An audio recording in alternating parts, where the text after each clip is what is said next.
Sean Khalifa, man. Salut les petits potes, bienvenue dans cette nouvelle vidéo dans ma cuisine pour une recette crash test.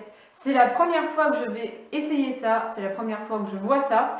Pour vous expliquer, j'étais en train de regarder sur Pinterest ce que j'allais faire à manger et je suis tombée sur les sweet potatoes toast. Donc en gros ça veut dire les toasts patates douces. J'ai lu la recette, je me suis dit comment ça peut fonctionner, c'est pas possible.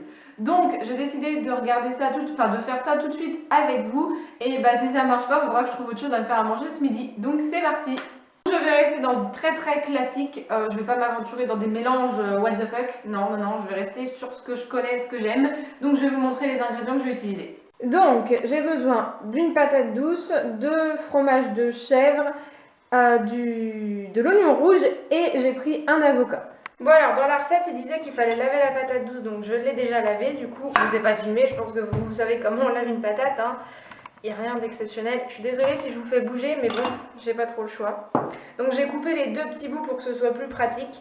Et maintenant on va tailler des tranches, des lamelles, pas trop épaisses. Ils disent de faire 1 cm, mais bon je vais pas mesurer non plus ma tranche quoi.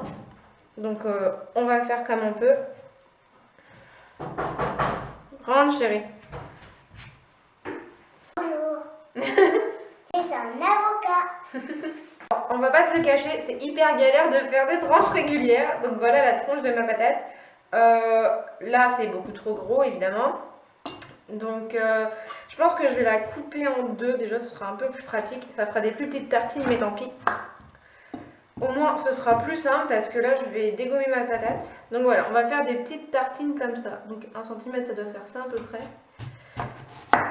Ah, je pense que c'est déjà un peu mieux. Regardez. Je pense. Bon, je vais en couper quelques-unes comme ça. Bon voilà, ce qui est assez ouf, c'est que la cuisson se fait au grille-pain. Donc franchement, je mise pas du tout là-dessus. Moi, je l'aurais fait au four, mais bon, la recette c'est comme ça, donc on va faire comme ça. Hein. J'ai très peur parce que j'ai envie de goûter ça. Mais si ça marche pas... Bon, ils me disent de mettre puissance maximum. 2 fois. Oh, ça va cramer, c'est pas possible. Bon, voilà mes petites tartines. C'est un peu mou. Après, à voir si c'est quand même cuit. Donc, alors, j'ai fait mes 2 avocats. Mais ils étaient trop mûrs, donc ils étaient tout filandreux et tout. Enfin, bref, la merde, donc il me reste pas grand-chose. Je vais mettre du fromage déjà dessus. Et après, je mettrai de l'avocat et je finirai par les oignons. J'espère que ça va être bon. Je vais goûter en live avec vous. Et puis, je vais en faire qu'une déjà. Parce que c'était dégueulasse. Je vais pas gâcher le reste. Donc voilà, mon petit fromage. Donc vraiment, vous mettez ce que vous voulez dessus. Hein. Moi, je mets ça. Mais déjà, c'est parce que j'avais ça chez moi. Mais puis, c'est des ingrédients que j'aime. Mais vous pouvez vraiment mettre ce que vous voulez. Vous mettez des tomates, des asperges, que sais-je. Il y en a même qui le font en sucré, j'ai vu. Donc, après à voir. Déjà, tester salé et puis au pire sucré, on verra. Parce que c'est pas très long à faire. Il faut juste découper ses patates. Et puis, à l'arrière, le plus long, c'est la cuisson. Et puis voilà. Bon, voilà, ma petite tartine est prête. Franchement, ça a l'air bon. Hein. Ah, c'est chaud par contre. Donc voilà, elle est toute mignonne. On va goûter. C'est parti.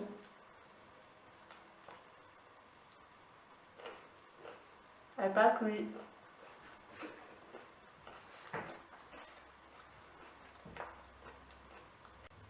C'est bon, mais la patate n'est pas cuite.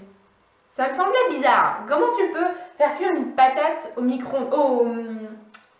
grille-pain? Pour moi, il faut les mettre au four. Voilà, parce que là, je vous dis, l'intérieur n'est pas cuit. C'est mou. Enfin, mou. Voilà quoi, c'est un peu mou, mais... Pardon.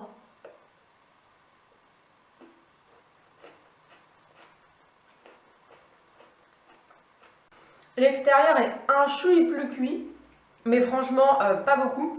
Donc soit vous le laissez vraiment longtemps au grille-pain, mais il y a de fortes chances pour que ça crame, soit vous le faites au four. Moi c'est ce que je vais faire je pense. Vous badigeonnez un peu d'huile d'olive vous mettez ça au four. Alors ça va être plus long du coup, mais après la patate crue, enfin semi-cuite, c'est pas forcément mauvais, hein.